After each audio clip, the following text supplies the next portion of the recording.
The Flower Adornment Sutra. Archive.org. Translated in the Tang Dynasty by the Tripitaka. Master Shramana Shikshananda of Khotan.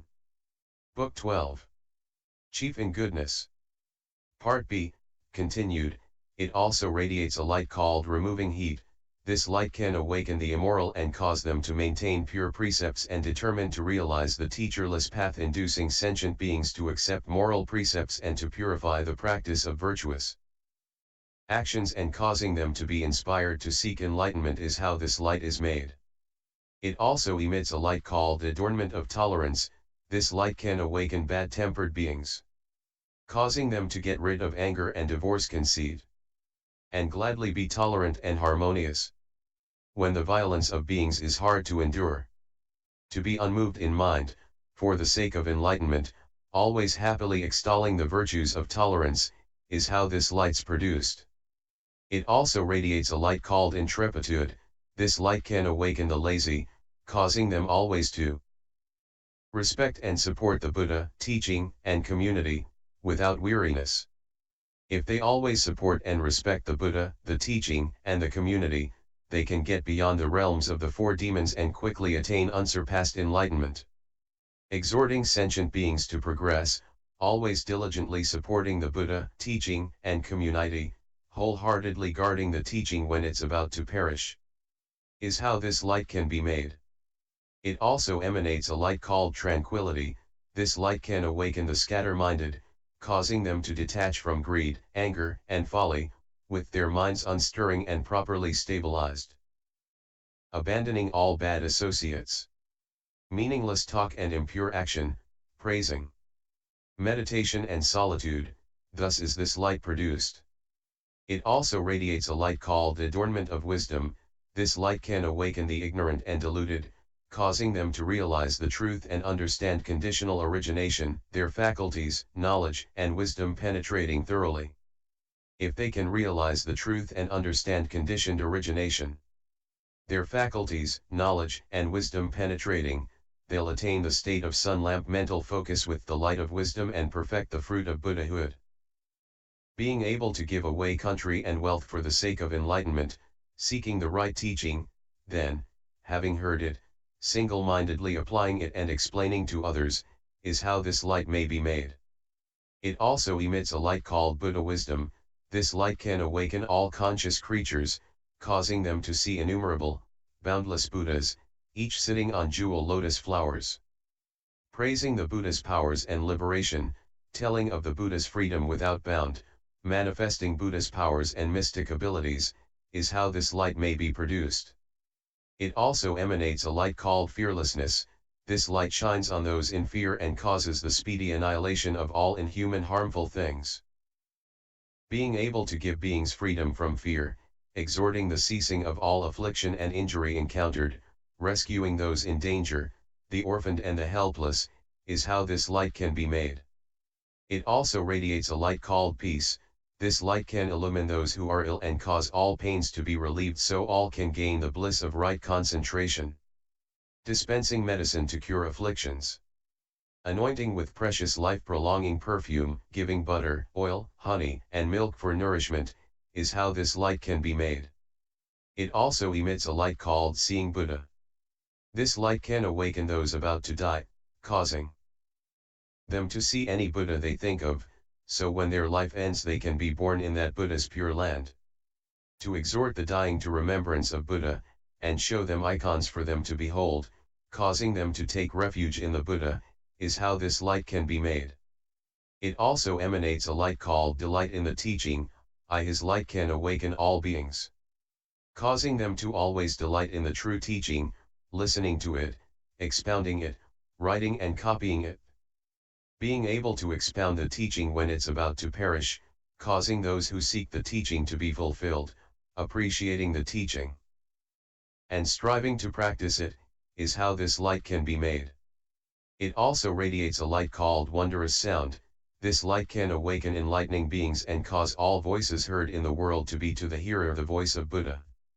Praising the Buddha out loud, and presenting music like bells and chimes, and causing all creatures to hear the sound of Buddha, is how this light can be made. It also emits a light called dispensing elixir.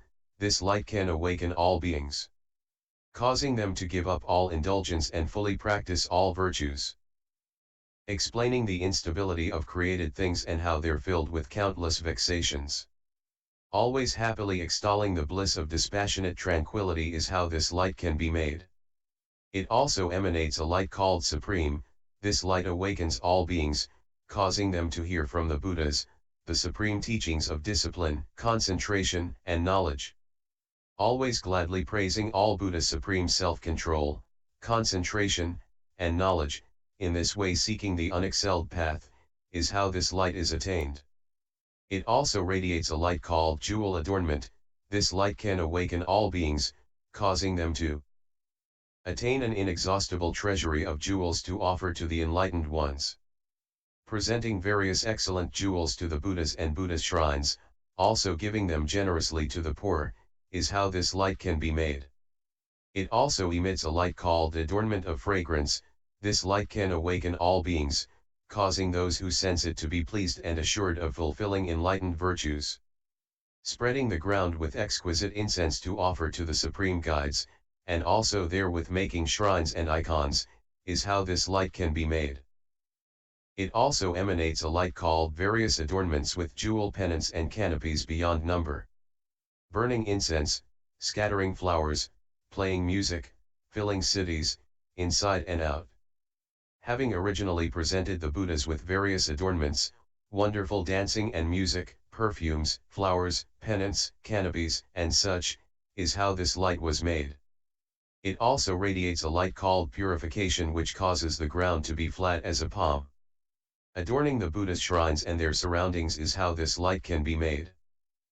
It also emits a light called great clouds, which can produce fragrant clouds and rain fragrant water. Sprinkling the shrines and their precincts is how this light is made. It also emanates a light called adornments, which can cause the naked to be clothed. Giving fine things to adorn the body is how this light is made. It also radiates a light called excellent savor, which can cause the hungry to get fine food. Giving various delicacies is how this light is made. It also radiates a light called great wealth, which causes the poor to gain treasure. Giving unlimited things to the Buddha, teaching, and community, is how this light can be made. It also emits a light called clarity of eye, which can cause the blind to see all forms and colors. Giving lamps to Buddhas or their shrines is how this light is made.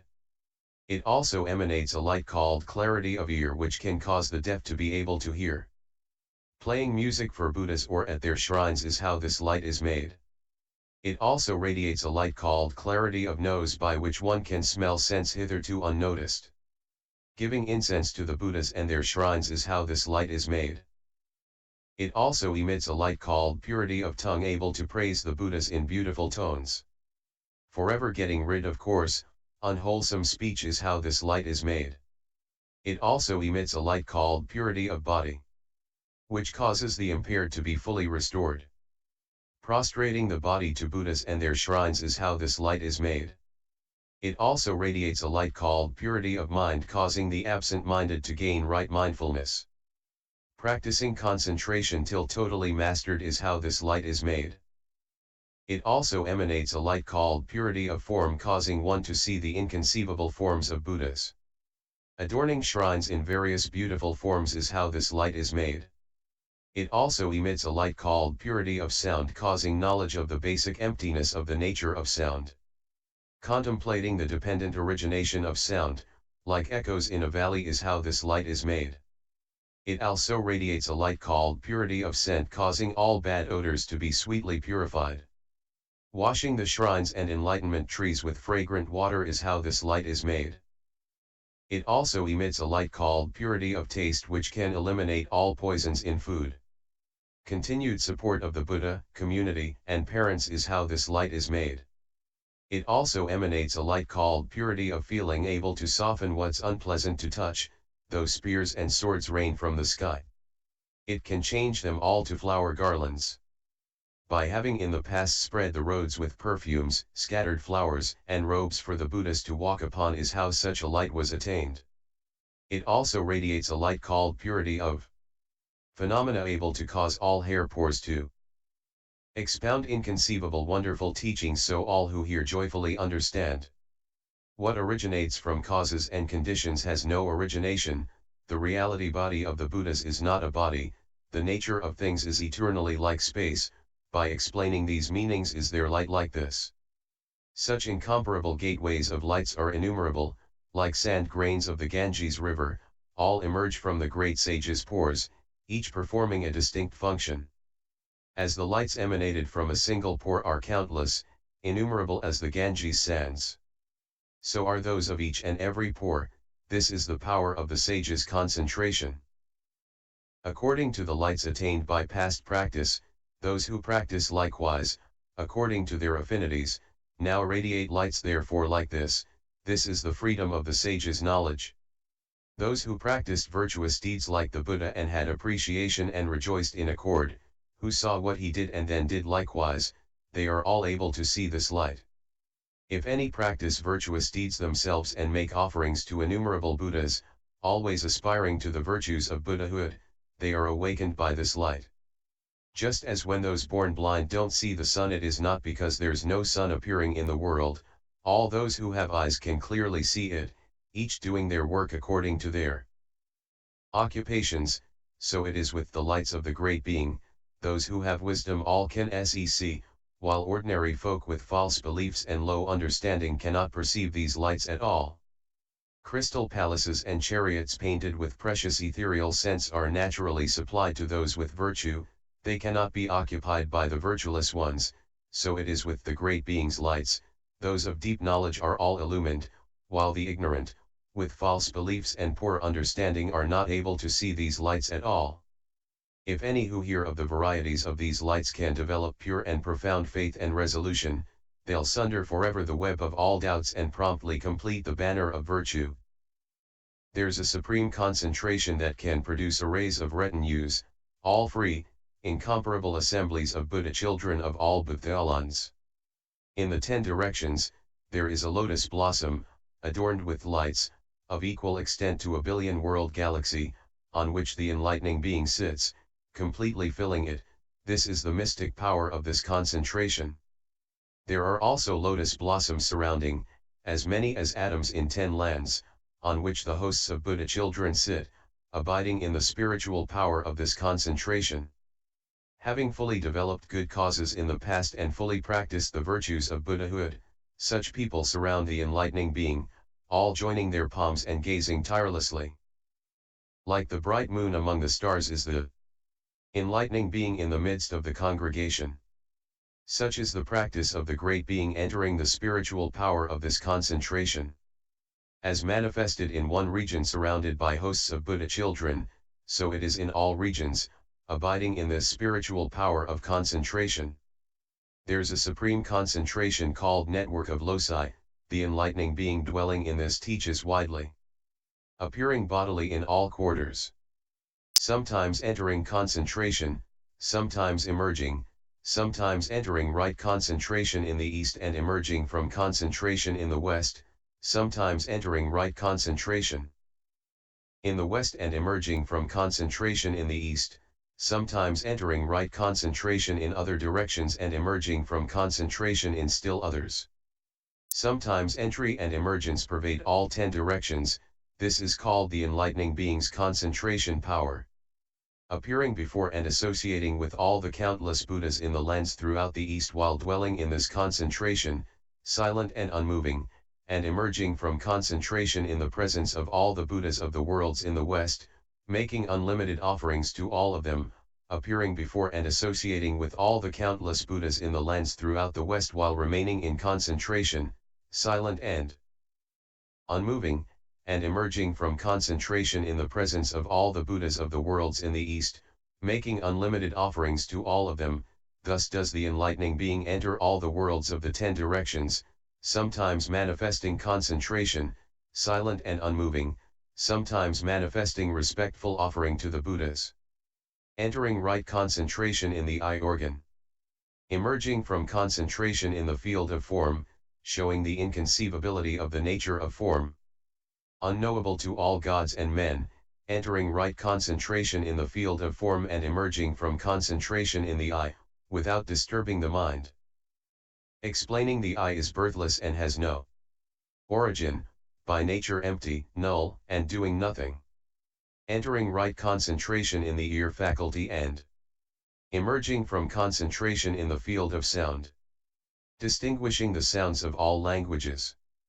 Unknowable to gods and men, entering right concentration in the field of sound, emerging from concentration in the ear, the mind undisturbed, explaining the car is birthless and has no origin, by nature empty, null, and doing nothing, GF in goodness entering right concentration in the nose faculty and emerging from concentration in the field of scent, discovering all the most excellent fragrances, unknowable to gods and men, entering right concentration in the field of scent, emerging from concentration in the nose, mind. Undisturbed, explaining the nose is birthless and has no origin. Empty by nature, null, and doing nothing. Entering right concentration in the tongue faculty. Emerging from concentration in the field of flavor, discovering all the most exquisite flavors unknowable to gods and men. Entering right concentration in the field of flavor, emerging from concentration in the tongue, mind undisturbed. Explaining the tongue is birthless and has no origin, by nature, empty, null, and doing nothing, entering right concentration in the faculty of the body, emerging from concentration in the field of touch, able to clearly distinguish all textures. Unknowable to gods and men, entering right concentration in the field of touch, emerging from concentration in the body, mind undisturbed, explaining the body is birthless and has no origin, by nature empty, null, and doing nothing, entering right concentration in the mental faculty, emerging from concentration in the field of phenomena. Discerning the characteristics of all things, unknowable to gods and men, entering right concentration in the field of phenomena, emerging from concentration in the mental organ, mind undisturbed, explaining the mind is birthless and has no origin, by nature empty, null, and doing nothing, entering right concentration in the body of a youth, emerging from concentration in the body of an adult, entering right concentration in the body of an adult, emerging from concentration in the body of one aged, entering right concentration in the body of one aged, emerging from concentration in the body of a devout woman. Entering right concentration in the body of a devout woman. Emerging from concentration in the body of a devout man, entering right concentration in the body of a devout man. Emerging from concentration in the body of a nun, entering right concentration in the body of a nun, emerging from concentration in the body of a monk, entering right concentration in the body of a monk, emerging from concentration in the body of a learner or non-Kamkra, entering right concentration in the body of a learner or non-learner, emerging from concentration in the body of a self-enlightened one, entering right concentration in the body of a self-enlightened one, emerging from concentration in the body of a fully enlightened one, entering right concentration in the body of an enlightened one, emerging from concentration in the body of a celestial being, entering right concentration in the body of a celestial being, emerging from concentration in the body of a dragon. Entering right concentration in the body of a dragon, emerging from concentration in the body of a yaksha, entering right concentration in the body of a yaksha. Emerging from concentration in the body of a ghost, entering right concentration in the body of a ghost, emerging from concentration in a hair pore. Entering right concentration in one hair pore, emerging from concentration in all hair pores, entering right concentration in all pores. Emerging from concentration on a hair tip, entering right concentration on a hair tip, emerging from concentration in an atom. Entering right concentration in an atom. Emerging from right concentration in all atoms. Entering right concentration in all atoms. Emerging from concentration in diamond. Ground, entering right concentration in diamond. Ground, emerging from concentration on a crystal tree. Entering right concentration on a crystal tree, emerging from concentration in Buddha's aura, entering right concentration in Buddha's aura, emerging from concentration in rivers and seas. Entering right concentration in rivers and seas, emerging from concentration in the clement fire, entering right concentration in the clement fire. Emerging from concentration in the wind, mind undisturbed. Entering right concentration in the clement wind. Emerging from concentration in the clement earth, entering right concentration in the element earth. Emerging from concentration in the mansion of heaven, entering right concentration in the mansion of heaven, emerging from concentration in space, mind undisturbed. This is called the inconceivable freedom of concentration of the one with infinite virtues, which all the Buddhas of the 10 directions could not thoroughly expound even in countless eons. All the enlightened ones together explain that the consequences of beings' actions are unthinkably many.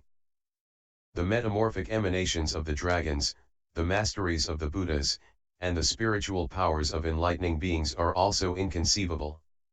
Though one try to illustrate this by metaphor, after all there is no metaphor that can be likened to this. However, people of wisdom and intelligence understand their meaning by means of similitudes. Buddha's followers' minds dwell in the 8 liberations, and the transformations they display are all freely done. They can manifest many bodies by one body and can make one body of many bodies. They can enter fire concentration in space. Walking, standing, sitting, and lying, all in the sky, producing water from the upper body and fire from the lower, or fire from the upper body and water from the lower. In this way, in the moment of one thought, they can transform freely in innumerable ways. They do not fully have great compassion and do not seek Buddhahood for the sake of all beings, yet still they can manifest such inconceivable things. How much more is the power of the great benefactors, enlightening beings, like sun and moon traveling through space. Their light's reflections appearing in all places. In springs, ponds, reservoirs, and water in vessels. In jewel-like rivers and seas, they reflect everywhere. So it is with the forms of enlightening beings, they appear everywhere, inconceivably. This is all the freedom of concentration, which only the enlightened can completely realize. Like the images of 4 armies in the ocean water. Each distinct, not merging or mixing, their swords, spears, bows and arrows, are many and diverse. Their armor, helmets, and chariots are not the same, whatever the differences in the forms they have. All are reflected in the water, yet the water itself does not discriminate. The concentration of enlightening beings is also like this. In the ocean are spirits called good at sound, whose voices universally adapt to all creatures of the sea, and who completely understand all their languages and make them all joyful and happy. Those spirits have greed, malice, and folly, yet they can still understand all sounds. How much more the enlightening beings' power of mental command, can they not cause all beings joy? There is a woman named Explanatory Ability who was born through her parents' supplication to heaven. If one can divorce evil and delight in truth, one can enter her body and engender wondrous eloquence. She still has desire, aversion, and ignorance, yet can bestow elucidating powers in accord with practice. How much the more so can enlightening beings full of wisdom bestow benefits on sentient beings. Like a magician who knows the ways of magic can produce any number of various things. Make an instant seem a day, a month, a year, produce a city rich and very happy. The magician has greed, anger, and ignorance still, yet can delight the world with magic ability. How much the more so can the power of meditation and liberation bring all creatures joy. When the gods and titans fought, the titans lost and ran away. Their armaments, chariots, and soldiers they hid at once where none could see. They have greed, malice, and folly, yet are still capable of inconceivable transformations. How much the more can dwelling in fearlessness of supernormal powers now manifest independent freedom. Indra, king of gods, has a royal elephant. When it knows the king wants to go somewhere, it transforms itself, creating 33 heads, each head having 6 tusks. Chiaf in goodness with the waters of 7 ponds on each tusk. Clean and fragrant, pure, still and full, in the water of each pure pond are 7 lotuses in beautiful array, on each of those adorning lotus blossoms are 7 celestial jade-like maidens skillfully dancing and playing music entertaining Indra, king of gods. That elephant can also lose its original form and transform its body to be like that of the gods. Completely the same in bearing and action, it has this miraculous power of transformation. It still has greed, anger, and ignorance, yet nonetheless can manifest such miraculous powers. How much the more is one replete with skill and knowledge, free in all states of concentration. Like the metamorphosed phantom body of a titan walking on the diamond stratum, standing in the ocean, the water at the deepest part of the ocean only reaching its midriff while its head is level with the soaring polar mountain, it has greed, anger, and ignorance, yet still can display such great wonders. How much the more does the demon-quelling lamp that lights the world have awesome mystic powers at his command. When the gods and the titans warred, King Indra's magic power was inconceivable. However many the troops of titans were, Indra manifested as many bodies to oppose them. The titans had the idea Indra is coming at us and will surely capture and bind us, so they were all anxious and scared. Indra manifested a body with 1,000 eyes, holding thunderbolts, throwing flames, armored, armed, and awesomely majestic. The titans, seeing this, all retreated. Indra, with the power of a little virtue, still could defeat a great enemy. How much more is the Savior of all replete with virtues, all at his command. In the heaven of happiness is a celestial drum produced as a consequence of deeds of the gods. It knows when the gods are indulging themselves, and spontaneously produces the sound in the sky. All objects of desire are transient, like bubbles, foam, empty, unreal. All existence are like dreams, like mirages. Like floating clouds, the moon in the water. Indulgence is an enemy, a torment, and a pain. It's not the immortal way, but the path of birth and death. Any who act indulgently will enter the mouth of the shark of death. As the root of all the miseries in the world, all wise people shun it. The qualities of objects of desire are perishable. You should take pleasure in what's real and true. When the gods of the 33 heavens hear this sound, they all go up into the hall of good teaching, and Indra preaches for them the subtle teaching, making them docile and tranquil, removing greed and craving. That sound is formless and cannot be seen. Yet it can benefit the celestial beings.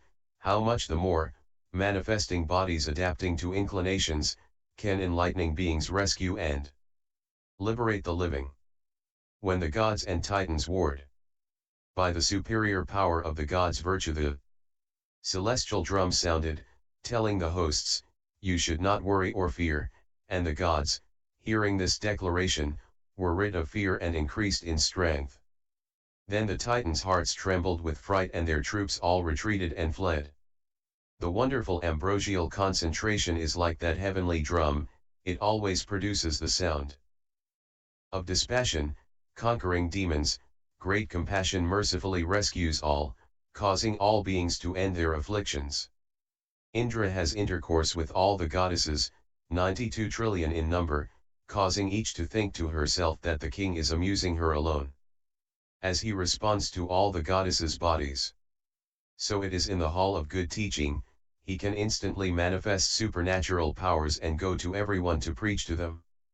Indra, who has greed, anger, and ignorance, can cause all in his retinue to be happy. How much the more is skillful spiritual power able to cause all to rejoice. The king of the heaven of access to others' enjoyments has sovereignty in the realm of desire. With habitual confusion for a snare, he captures and binds all ordinary folk. He has greed, anger, and ignorance, yet has mastery over sentient beings. How much the more is the possessor of the 10 independent powers able to cause beings to act in accord. The great Brahma, king of the billion-world galaxy, can appear in all the abodes of the Brahma gods and sit with them, speaking in the subtle, pure Brahma voice. He abides in the worldly Brahma path, yet still commands concentration and supernatural powers. How much the more so does the transcender of the world, unexcelled, have mastery of meditation and liberation. The god Mokshevara's knowledge is sovereign. When the dragons of the sea shower rain, he can count distinctly every drop. discerning them all in a single instant, if one has diligently practiced and learned for countless eons and attained the supreme knowledge of enlightenment, how would such a one not be able to instantly know the minds of all beings? The consequences of sentient beings' actions are inconceivably many, being as a great wind power, producing the worlds, vast oceans, mountains, celestial palaces, radiance of jewels, and all sorts of things. They also can produce clouds and bring rain, and can disperse and dissolve all cloudiness, and can ripen all grains, and comfort the living. The wind cannot learn transcendent wisdom, or learn the qualities of Buddhahood. Yet still can perform inconceivable deeds, how much the more so one who fulfills all vows. The various voices of men and women, the calls of birds and beasts, the sounds of oceans, rivers, and thunder, can all delight sentient beings' minds, how much the more one who knows the nature of sound is like echoes, who attains to unhindered, wonderful eloquence, and teaches the truth as appropriate to each, is able to bring joy to the creatures of the world. The ocean has a special extraordinary quality, it can be an equal reflector of all, sentient beings, precious things, rivers, and streams, all it contains, prohibiting none. One with inexhaustible meditation, concentration, and liberation.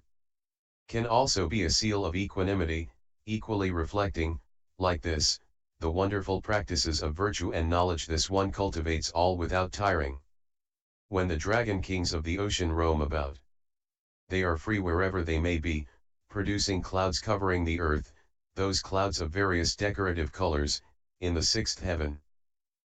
Of access to others' enjoyments, the clouds are the color of gold, in the heaven of enjoyment of emanations they're the color of ruddy pearls, in the heaven of happiness, they're the color of frost and snow, in the heaven of timely portion they're the color of lapis lazuli, in the heaven of 33 celestial realms they're opal colored, in the heaven of the four kings they're crystal colored, over the oceans, they're diamond colored, among chimeras they're incense colored, in the dragons' abodes they're lotus colored, where yakshas live, the color of white geese, among titans, the color of mountain rocks, in the region of Uttara, the color of golden flames, in Jambudvipa, the color of sapphire, in the other continents, their adornments are mixed, these are given according to the likes of the creatures.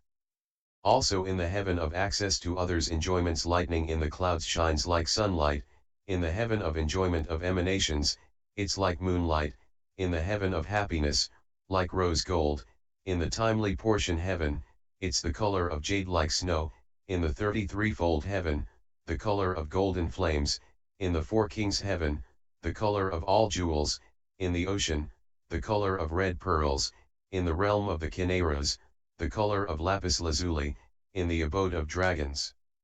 The colors of a mine of jewels, where the yakshas live, the color of crystal, among the titans, the color of onyx, in the realm of Uttara, the color of fiery pearls, in Jambudvipa, the color of sapphires, in the other continents, the embellishments are mixed, as are the colors of the clouds, so is the lightning.